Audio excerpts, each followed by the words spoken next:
Pues eso, yo soy Andrea, estoy cursando el curso de monitora en educación sexual con perspectiva de género. Actualmente estoy trabajando de docente formando a monitores y monitoras y directoras del mundo del ocio y estoy estudiando integración social. Pero soy diseñadora gráfica, lo que pasa que lo dejé un poco de lado y ahora estoy mucho más en el mundo social porque me daba cuenta que tenía esa necesidad de formarme y aprender cosas nuevas y destinar con mi futuro a algo mucho más que me llene, más social. Y este curso lo hago en parte porque la sexualidad es un tema que me ha interesado desde pequeña, siempre me ha generado mucha curiosidad. Yo, por suerte, siempre en casa he podido hablar de temas sexuales y se me ha contestado todo. Entonces, siempre he sido muy curiosa en ese tema y me interesa mucho hablar de la sexualidad desde sus orígenes hasta el punto de cómo los juguetes sexuales han influido a lo largo de la historia y al punto que hemos llegado ahora y la revolución está del clítoris y todo, que estoy tan contenta y que cada vez se puede hablar más y hay menos estigma con el tema. Para empezar, me gustaría hablar de un documental de Netflix que se llama Los principios del placer. No sé si alguien lo ha visto, si no, os aconsejo 100% que lo veáis. Habla mucho sobre cómo es el placer y qué estigmas tenemos.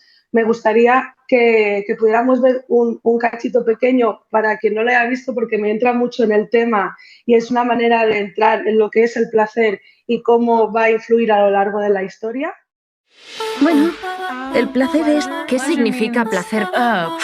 ¿Qué pienso yo? Hablar de placer puede parecer embarazoso. No hablas de ello y punto. No sé por qué, pero sinceramente no debería serlo. El placer está muy conectado con el sexo. Resulta que la brecha orgásmica es incluso mayor que la conocida brecha salarial. Verdaderamente hay una experiencia común, la de sé que esto puede ser mejor para mí. Imagínate que pudieras retroceder en el tiempo y aprender sobre el cuerpo y cómo aceptar tus deseos sin miedo. ¿Cómo cambiaría eso el resto de tu vida? Me gustaría saber cómo no sentirme tan culpable. Está bien que las mujeres se adueñen de su salud y de su placer. Saber dónde está el clítoris es conocimiento. Saber dónde está tu clítoris es poder. El padre de alguna va a ver esto y va a decir, ¿eh? No quiero parecer un vibrador rayado, pero no es que el sexo sea agradable, es que es necesario. Me lo paso bien sola. Ahora el sexo está bien. Me alegro mucho por ti. ¿Me tengo que ir? Cuando llega el coche, perdón.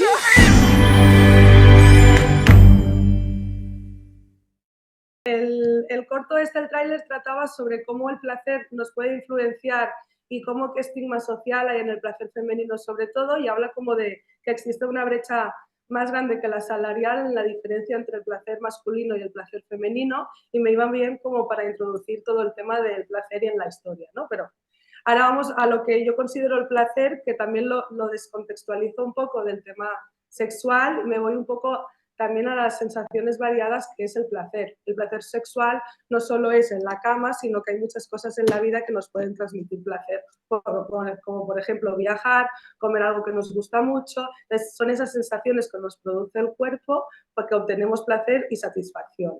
Por otro lado, el placer me gusta también identificarlo como algo que es muy individual y diversal, ¿no? Que hay muchos tipos de placer y no todo el mundo tenemos el mismo. Yo lo que me gusta mucho con las amigas cuando se habla de placer o se habla de lo que nos gusta, sea en el sexo o no, ves qué diferencias tenemos todas y cómo nos gustan muchas cosas diversas, y eso es lo que más me gusta como de hablar de este tema. Y por último, la conexión con el bienestar. No se puede obtener placer, sea sexual o no, si no estamos conectadas con nuestro yo. Al final, si no tienes una salud mental buena, una salud emocional buena, una salud física buena, será muy difícil obtener placer de las cosas al no estar pasando en una situación que estás del todo bien. Esto es como introducción para poder empezar a explicar un poco la historia del placer femenino. Empezaremos con la antigüedad. Me centro sobre todo en la parte de Grecia porque es donde se encontraron textos y todo lo que es esculturas y bastantes textos, imágenes de esta época y figuras fálicas, ¿vale? Como estas. Estas figuras sobre todo eran de marfil o madera o de cerámica y todas tenían forma de pene, como el que conocemos actualmente. Sí que me gustaría que os fijarais en la de la derecha abajo, que es la de madera, que se llamaba olisbo, y esta era para penetración tanto anal como vaginal y se hacía a partir de aceite de oliva como lubricante, se hacía como práctica sexual.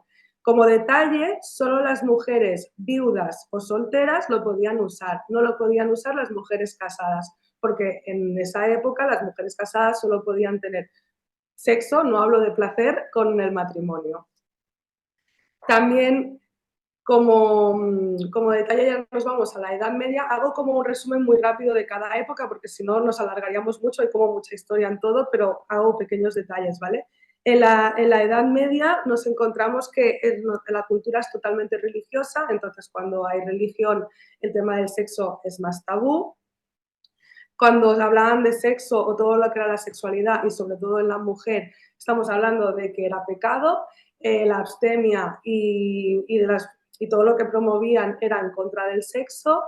Sí que había sexo en el matrimonio, pero los matrimonios al final no eran por amor, que muchas veces eran porque se tenían que unir familias, y en el mismo sexo del matrimonio no estaba bien visto todo. Por ejemplo, solo el sexo hecho en la postura del misionero era la acertada. ¿Por qué? Porque todas las otras ya no eran para reproducirse, sino que eran por placer. Igualmente, también se dice que no se dejaba hacer otras posturas sexuales por el hecho de que la mujer podía generar un rol que no interesaba socialmente. También, como anécdota, no había ningún tipo de educación sexual, para nada, pero sí que había un manual del buen sexo de la mujer hacia el matrimonio y cómo tenía que complacer a este. Y por no hablar que el sexo oral y el sexo anal eran totalmente pecado porque era placer y no reproducción. En conclusión, en esta edad el sexo o el placer no existía porque era más como para reproducirse y poder tener más familia y unir matrimonios. Que sí que me gustaría explicaros, así como anécdotas, es que cuando el hombre estaba muy excitado, se le ponían sanguijuelas en los muslos porque se consideraba un pecado absoluto, porque tú no podías irse excitado por la calle, digamos, y a las mujeres se les hacían baños en los genitales con inciensos casi quemando. ¿Vale? De esta manera se decía que se quitaba la excitación. Yo creo que se quitaba por dolor más que por otra cosa. También en la historia, como siempre, las mujeres somos grandes brujas, o se nos ha catalogado así, y se decían como 3 cosas que me ha parecido como anécdotas divertidas a poner, y es que cuando teníamos la regla y se hacía el acto sexual, dábamos enfermedades a los penes. Cuando teníamos gemelos es que disfrutábamos muchísimo del sexo y entonces la culpa es que salían gemelos, y la otra es que cuando tenían los hombres un coitus interruptus era porque nosotras generábamos úlceras en los penes. Y esta era como la historia de cómo la mujer una vez más es culpable de muchas cosas, ¿no?, en la historia. Para acabar, encontramos también formas fálicas que vemos como a lo largo del tiempo son de la misma forma, o sea, la representación del pene es exactamente casi igual, algunos ya van cambiando y los materiales también. Aquí podemos ver cómo se representa más con el hierro, y también hay más grabados.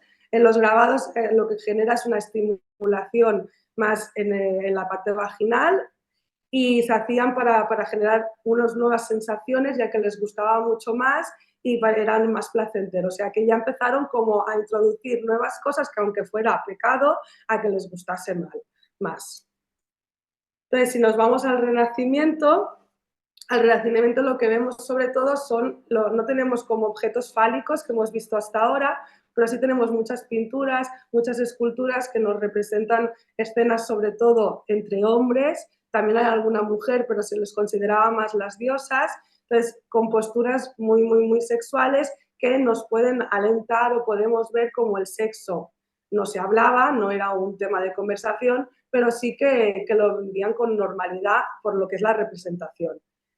Como detalle sí que se sabe es que se inventó en esta época, bueno, como lubricante ya se usaba el aceite de oliva, y con el tiempo vieron que con el aceite de oliva hacía un olor diferente y no les acababa de gustar y empezaron a experimentar juntar el aceite de oliva con flores. De esta manera se empezaron a hacer escenas como sexuales mucho más eróticas, mucho más sensuales, ya que el olor decían que era afrodisíaco y les permitía tener unas relaciones sexuales como más armoniosas. Sería por eso también en las representaciones estas gráficas que vemos, pictóricas, es como mucho el deseo y el empotramiento ¿no?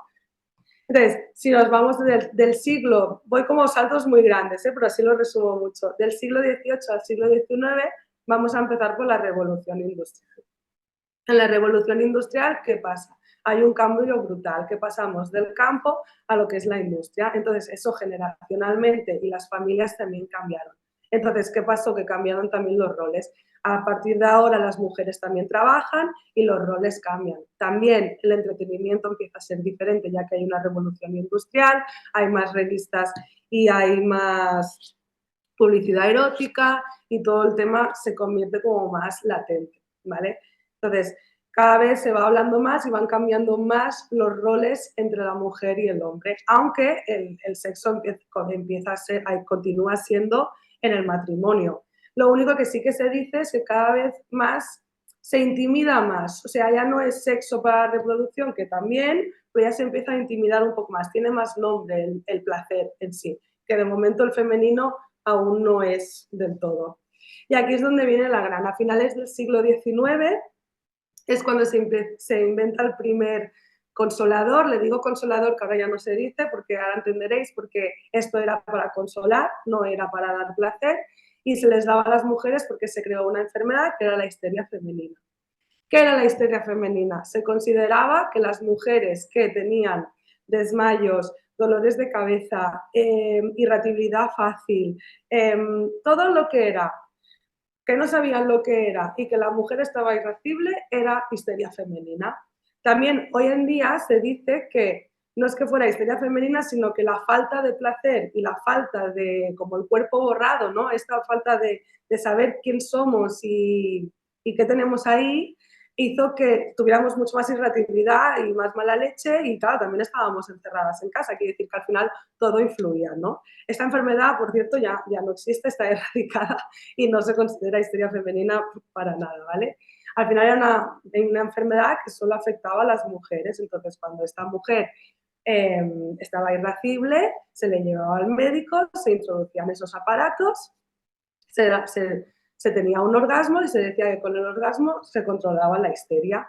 De esta manera, con el placer, se acababa controlando. Por primera vez en la historia se tenía en cuenta el orgasmo y el clítoris, pero no de manera sexual, sino de manera como para curar una enfermedad, de manera curativa, de manera médica. También es verdad que a las mujeres que no se portaban bien o que se consideraban que se iban del raíl, se les hacía igualmente porque se ve que amansaba a las fieras, ¿vale? También, como detalle así curioso, fue el primer electrodoméstico del hogar que era enchufable, que era eléctrico. O sea, que antes que otro electrodoméstico entró el vibrador para calmarnos en las casas.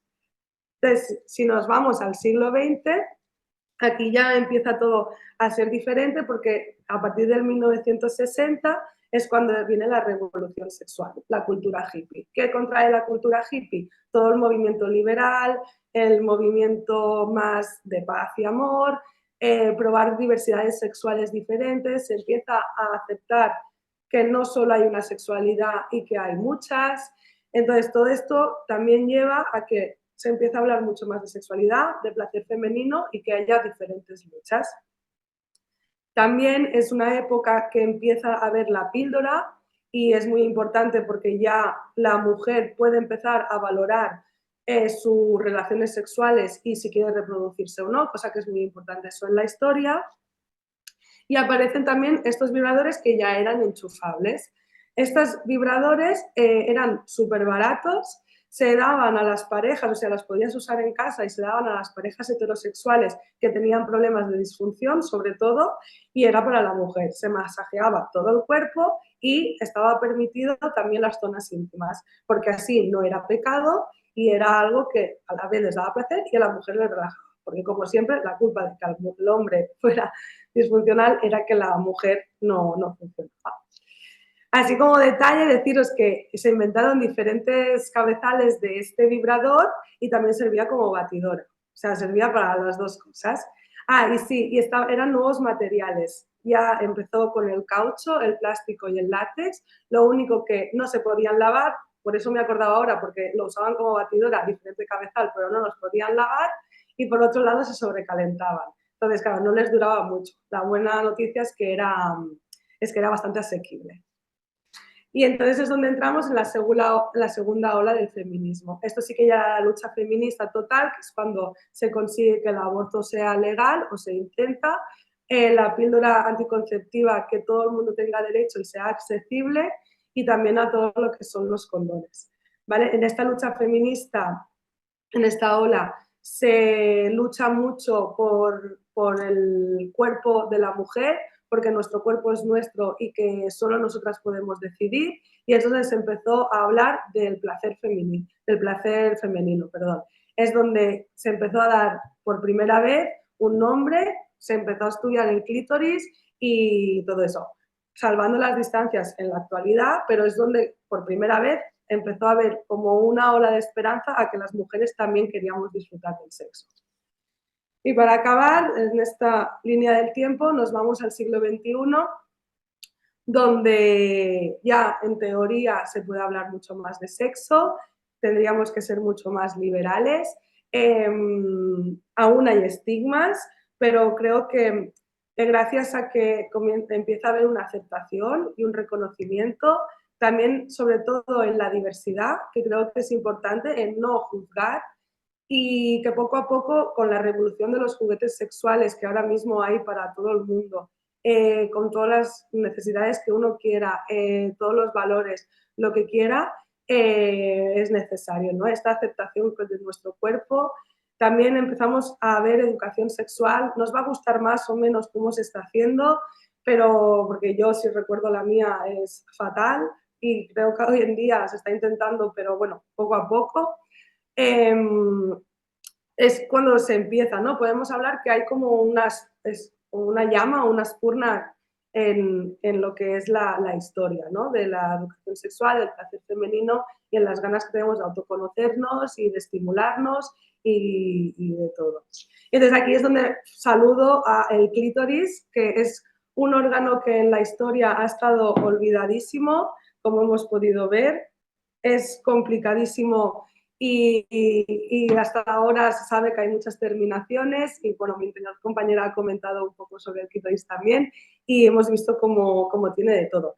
Sé que no va el audio, pero tiene subtítulos. Os pongo el vídeo del clítoris porque creo yo en las cosas que cuando uno se presenta, cuando lo ha vivido, es mejor. Y me gustaría poneros este vídeo que es el clítoris mismo explicándonos su vida y qué hace. Ay, un momento. Y como va con subtítulos, ya, aunque no lo escuchéis.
Vale, pues con esto lo que quería es introducir un poco el clítoris, ¿no? Como habéis visto, ha sido un poco resumen de también lo que yo había explicado, de cómo no se ha tenido en cuenta, ¿no? Cómo se nos ha investigado y no se nos ha tenido en cuenta. Pero a partir de ahora, y gracias a muchos juguetes sexuales y todo eso, vemos como el clítoris al final es el gran potente del orgasmo, ¿no? Y por eso le quería dar esta importancia. Sí que me gustaría señalar que 8 de cada 10 mujeres llega al orgasmo más fácil por el clítoris, porque siempre se ha dicho que había el orgasmo vaginal y todo eso, pero es totalmente cierto que al final se ha comprobado que el clítoris es quien tiene las capacidades y toda la ramificación y todo eso para dar el placer y para llegar al orgasmo. Y entonces, 8 de cada 10 mujeres, a partir de la estimulación, gracias al succionador y gracias a experimentar y a tocarse y a disfrutar de su sexualidad, cada vez hay más mujeres que llegan al orgasmo. Pero solo el 14% de las mujeres llega al orgasmo siempre durante una relación sexual, en cambio, un 48,5% consiguen en la mayoría de las ocasiones. Yo como experiencia personal sí que me gustaría añadir que ahora que estoy más en el mundo de la sexualidad o que estoy trabajando con adolescentes y se habla mucho del tema, me doy cuenta que yo no sé hasta qué punto he tenido relaciones donde he llegado al orgasmo, no sé en qué tanto por ciento estaría, porque he tenido parejas y todo y muchas veces por pudor, por estigmas o por mucha presión social o como hemos visto en la historia, ¿no? Al final todo esto nos queda adentro, es como que te acaba quedando y también tienes estigmas tú. Antes que hablabais de las olores y todo eso, ¿no? Todo esto que se nos queda a las mujeres de que nuestra vulva huele o cosas así, ha hecho que yo a lo mejor no pueda disfrutar del sexo, ¿no? Y eso es algo que hay que cambiarlo y en la actualidad y creo que estamos todas en ese momento de poder querernos un poco más y de aceptar y de darnos disfrute a nosotras mismas, ¿no? Para tener esto, los beneficios de un orgasmo. Al final un orgasmo no solo da placer, sino que mejora el sistema inmune, porque es como hacer ejercicio y nos pone fuertes en todos los sentidos. Reduce el estrés porque genera la hormona del no cortisol, al contrario, y nos reduce el estrés. Como nos reduce el estrés, también nos mejora la calidad del sueño, nos hace no sobrepensar, no tener tantos problemas mentales como en un problema, pensarlo demasiado, de como olvidar un poco, distraernos, nos alivia los dolores menstruales. Yo me acuerdo que con la menstruación me daba mucha vergüenza el sexo, o sea, muchísima, es como en la bañera para que no se viera, ¿no? Cuando tendría que ser algo normal y aparte es beneficioso para nosotras.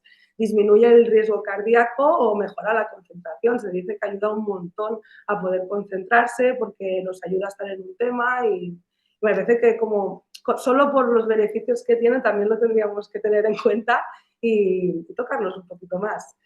Y por así como para finalizar un poco el tema, planteo como la duda o la conversación un poco de si estamos en la gran revolución sexual femenina, entre comillas, o no, porque hasta qué punto todo el mundo acepta este gran descubrimiento, esta nuestra revolución feminista también, ¿no? En este aspecto. Aquí es donde, como tiene subtítulos, también os lo pongo, donde me gustaría, no sé si conocéis a Enar, pero es una gran referente del mundo feminista y habla mucho del sexo de manera abierta. Y me gustaría que mirarais, nada, son 30 segundos sobre este vídeo que habla con el Évole sobre esto de si estamos en la revolución sexual acertada o aún queda mucho por hacer.